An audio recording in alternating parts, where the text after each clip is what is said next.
Greetings and salutations. Well, it's that time. Time to shake this thing down. Step one, disconnect the power.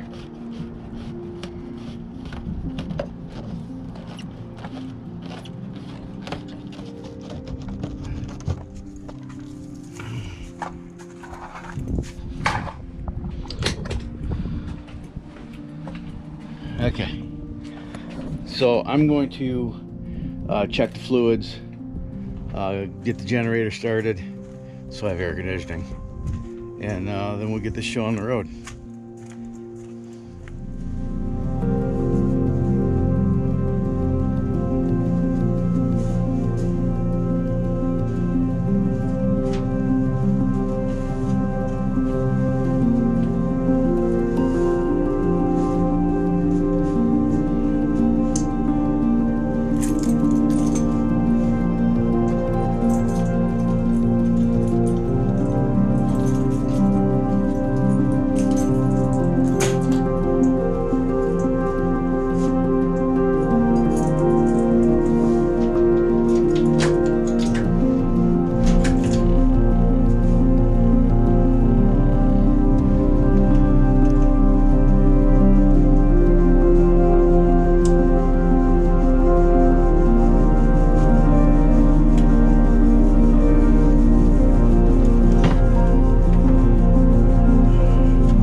You know, it just occurred to me that I probably should have a fire extinguisher with me. I probably should go buy a few.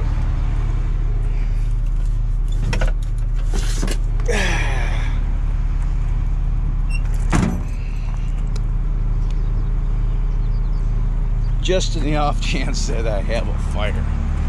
Not that this is going to put out a big ass diesel fire, but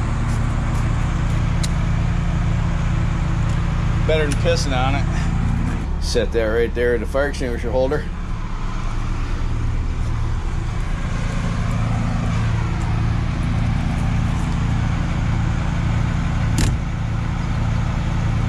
A little visual inspection and we'll be off.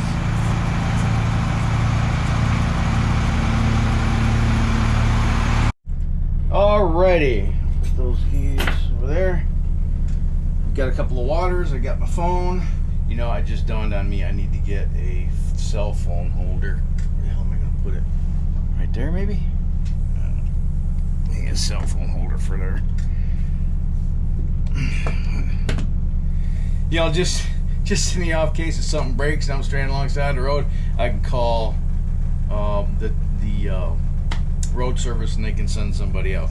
Okay, well, everything is coming up the temperature.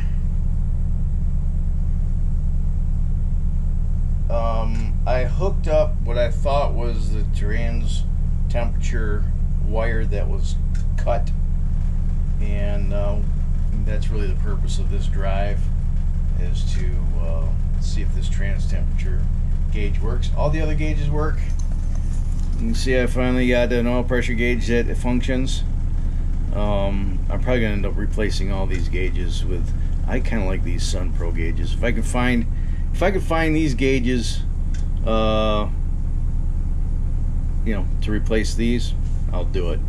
The Ice Pro gauges are top quality gauges. These are diesel specific, or actually, I don't know, they're marketed to diesel. I have an Ice Pro pyrometer that I had in the red truck when it was a diesel. This monitors the exhaust temperatures. This is a what is this? Amp meter? Very little amps. These gauges are so dirty. Water temperature, battery voltage, oil pressure, and trans temperature. This fuel gauge is for the fuel cell for the generator. And of course, air pressure, fuel. I don't know what this gauge is for. Well, enough jibber jabbering. Let's get this show on the road. We're going to take a drive up to Amargosa Junction. We'll see what the temperatures are like and how this thing is responding. Depending on the time. Right now it's 9:30 in the morning. So let's go. My seatbelt on. Yeah.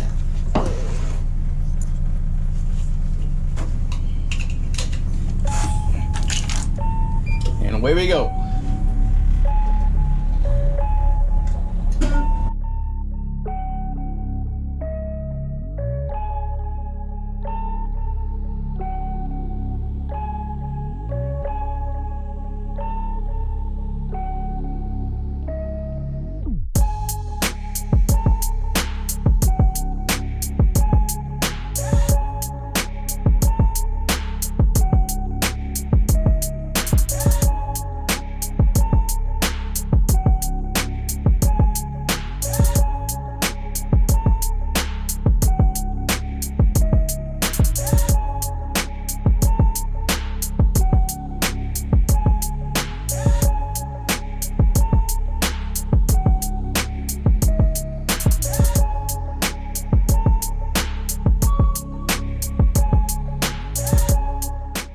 Just pulling over to check tires and check the hubs, see if anything's hot. Water temperature's good. Training temperatures come up to almost 160. So everything's good so far. And we're just on the no, in the last clip I think you saw, we just exited the town of Pahrump. Oh, interesting. I'm just thinking of it. In the last video where my friend Martin came out and we went and explored around the Johnny Mining District, I was telling him about a spot out here in the mountains where there's a bunch of wild grapes and spring and donkeys and bees. That's the road right there. That rough ass road that goes back out there in the hills. It's a beautiful spot, but it's a pain in the ass to get to.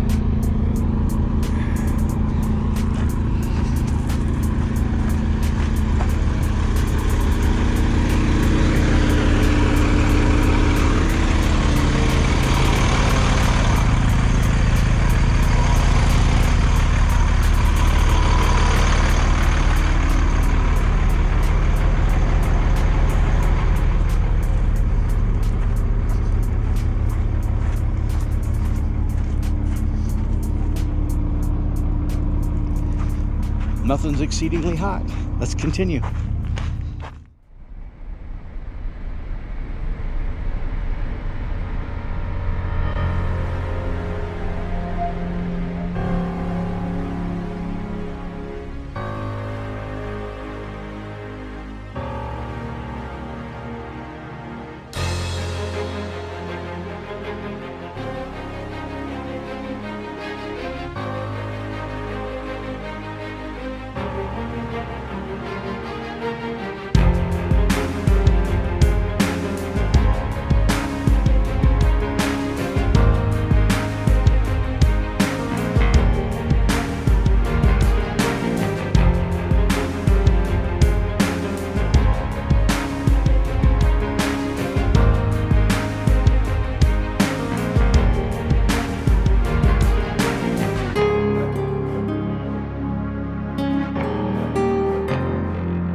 to the 95 interchange. Yeah.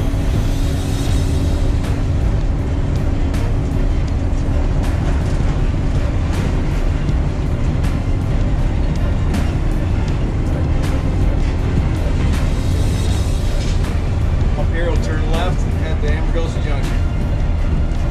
What do you think?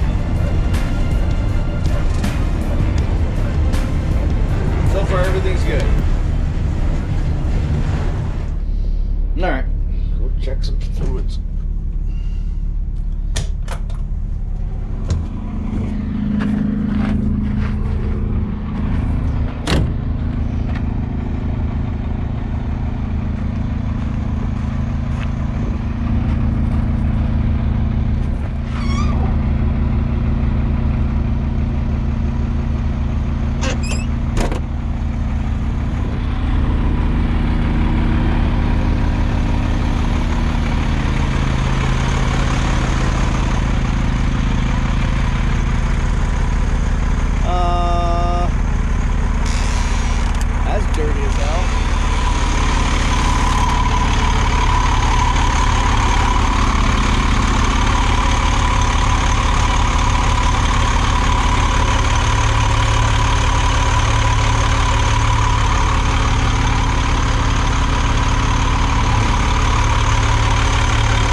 Not too bad, not too bad.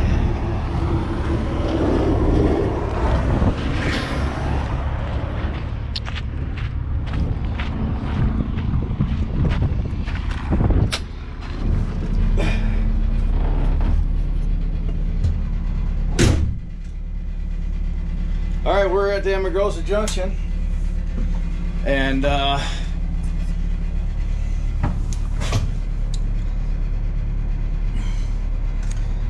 I don't want to go back the same way I went, because I want to avoid the state troopers for as long as I can. So I'm gonna go that way and probably turn into Ash Meadows, and that's gonna suck because that's really not designed for a school bus. So this is what, Nevada 343, I think, turns into California 127. This will go into Death Valley Junction, where I can turn left and hit Bella Vista Road and take that back into Pahrump. Last time I was on this road was 4 years ago, in the end of January, at the end of December 2016. Well, she seems to be running just fine. It is a little bit filthy out the back. The crankcase is a little bit overfilled, so I probably got some oil blow by, and it's just coating the back of this thing. That's okay. I'll just keep going. Did notice that if when I push to 70, it runs at 220 degrees. Eventually, I might try to build a scoop to direct air into the radiator instead of, you know, not that it would matter, but it wouldn't hurt. My trans temperatures have never gotten higher than that, so that's good. We're an hour into this now. It's 10:30, and let's head into Death Valley Junction. I'll put my seatbelt on.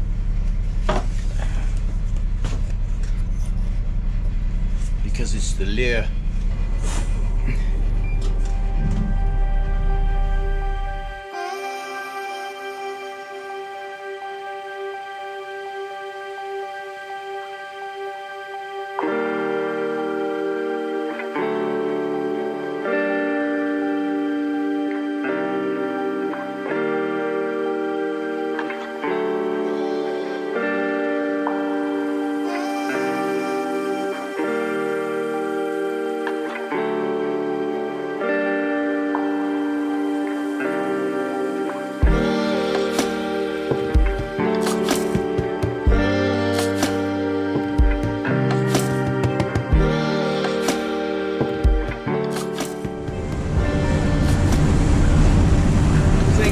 be happiest at 60 miles an hour, so that's where I'll keep it.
So I'm driving along and I keep hearing this thump, thump, thump, thump, and turn around looking to see if I can see something flopping around back here, and I couldn't. And I looked up. This thing was bouncing up and down, so it's not exactly tightened down all the way. Ah, maybe it is. I don't know. When I bought this bus, that thing was broken. In fact, it was missing, and that thing was flopping. And when that thing flops, it makes a hell of a racket. It scared the shit out of me. Ugh, that's annoying. Let's see if this one's...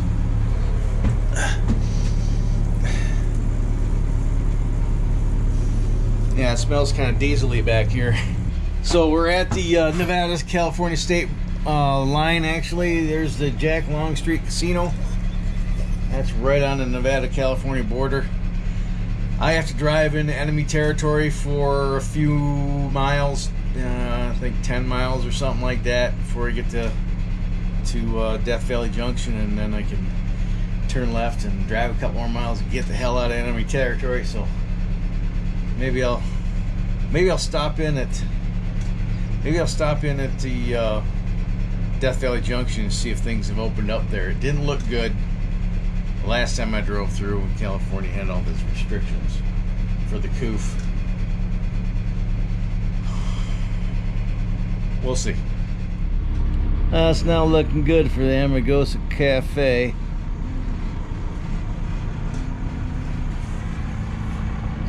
Yeah. And the hotel looks like it's shut down still.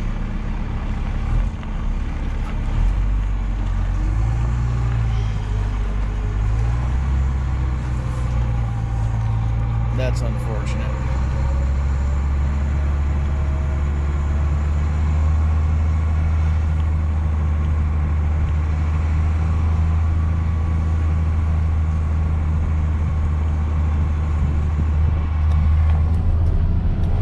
You want to read about a cool story, go online and look up the Amargosa Opera House at Death Valley Junction and read about the woman that bought that place way back in the day.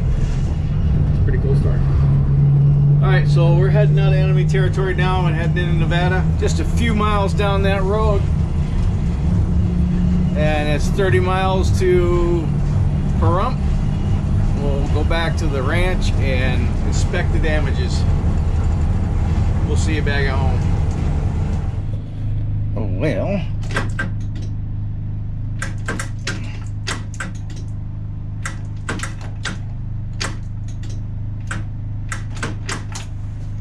Well, that's interesting.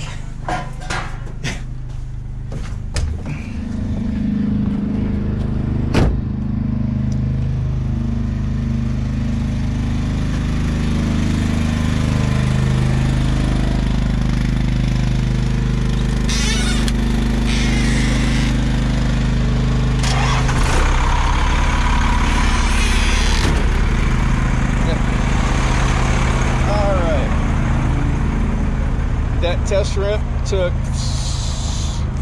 16 gallons. So I need to go do the math, see how long of a rip we took, figure out I can figure out what my gas mileage is. It'll give me a better indication of what's going to cost me to drive this thing. What is all over the freaking lens? Goof. Is that better? Alright. Let's go home. Alright, back home. Transmission temperatures came up a little bit closer to the water temperatures. The water temperature, well, if I push this thing to 70, it wants to run at 220 degrees. And if I'm pushing a lot of wind and carrying a lot of hills, it gets up there. But that's the highest the trans temp has been today. This thing run a little bit, let it cool down a touch, skosh, and we'll go inside and figure out how much fuel I used on this little inaugural run. Sorry. Oh, it was far enough because I left here at 9:30 and it's noon now, so we'll plug this thing back in. So here's Pahrump, and this is 160 coming out of Pahrump to the 95 Junction, over to Amargosa Valley, and then down to Death Valley Junction and Bella Vista Road back into Pahrump, back to my house. 101.6 miles. Let's just round it up and call that 102. 102 divided by 16 gallons. 6.37 miles per gallon. 6.37 miles per gallon, which isn't great, but it's not bad for a vehicle of that size.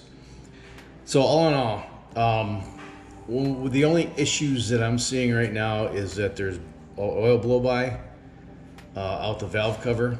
That's because the oil is overfilled again. I have a theory.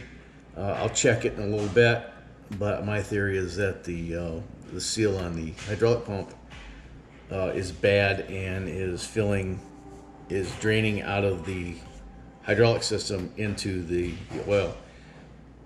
Probably why that they designed those hydraulic systems to run on 1540 motor oil. So the hydraulic system runs the power steering and the hydraulic fan. Probably not worry about it right now, but I'll drain some of the oil out of that, drain a gallon or two of oil out of the crankcase and get her where it's supposed to be, and try to troubleshoot that. I may have just overfilled it. That engine holds dang near 8 gallons of oil, and so when I buy oil to do an oil change, I go to Tractor Supply and I buy it by the 5-gallon bucket. It's a lot cheaper that way, and I use the Traveler brand, which is probably made by Rotella anyway. But anyway, initial rundown, initial shakedown on that rig, not too bad. Could have been a lot worse. It isn't any worse than it was when I drove it here from Battleground, Washington, and I didn't think it was going to be that much of an issue. I was concerned that I would have a lot more oil leaks because it's been sitting for so long, but I had that one axle seal leaking. I'll check that and see if that's still leaking, but I think maybe that seal just dried up a little bit and allowed a little bit of seepage by. I still need to get underneath it and lubricate that drive shaft and the spring perches, and while I'm under there, I'll check the fluid level on the differential and make sure that's up to where it needs to be, and if I need to add some, I will. But yeah, all in all, not too bad of a shakedown run. Yeah, in a couple of weeks, I'll be taking this bus on a 1,300-mile journey, and actually I was going to take it next week. Things happened and it needed to be pushed a week. So stay tuned for that. In a couple of weeks, we'll be driving this thing 1,300 miles. I'm glad I got Good Sam's road service. It was pretty inexpensive for what you get. Free tows and tire service. And with tires that size, you won't have tire service, I would say. But so I'm gonna check those fluid levels, lube up that rear end, lube up the rear suspension components, and install my air chuck, so I can air up the tires off the bus. And then she's pretty much ready to go. So say, hey, if you like this video, smash the like button and share it with your vast social media network. If you want to help the channel out, the easiest and cheapest thing you can do is smash the like button and share it with your vast social media network. But I already asked you to do that, so I won't ask you to do it again. But if you do happen to shop at Amazon, consider going through the links in the description to do all your Amazon shopping. That doesn't mean you can save stuff in your cart and then come back to it later and go through that link. No, they won't credit me for any of those sales. But if you just go through that link and look at it and go shopping, I get a little commission. Doesn't cost you anything extra. I just get a couple of pennies off your sale, and every penny counts, especially when fuel's going up and up and up and up and up. Hey, if you haven't done so yet, click the subscribe button and then the little bell icon so you get post notifications. If you want to step up your sport game, there's PayPal for one-time donations and Patreon if you want to support the channel on a monthly. Big changes coming to the channel. I hope you stick around to see what's going on. I know I've been kind of keeping it under my hat, but all will be revealed. Stay tuned. Thanks for watching. And until next time, you have fun, stay safe, shoot straight, keep the powder dry, have a splendid day. Thanks so much for watching, and I'll see you next time. Okay, bye.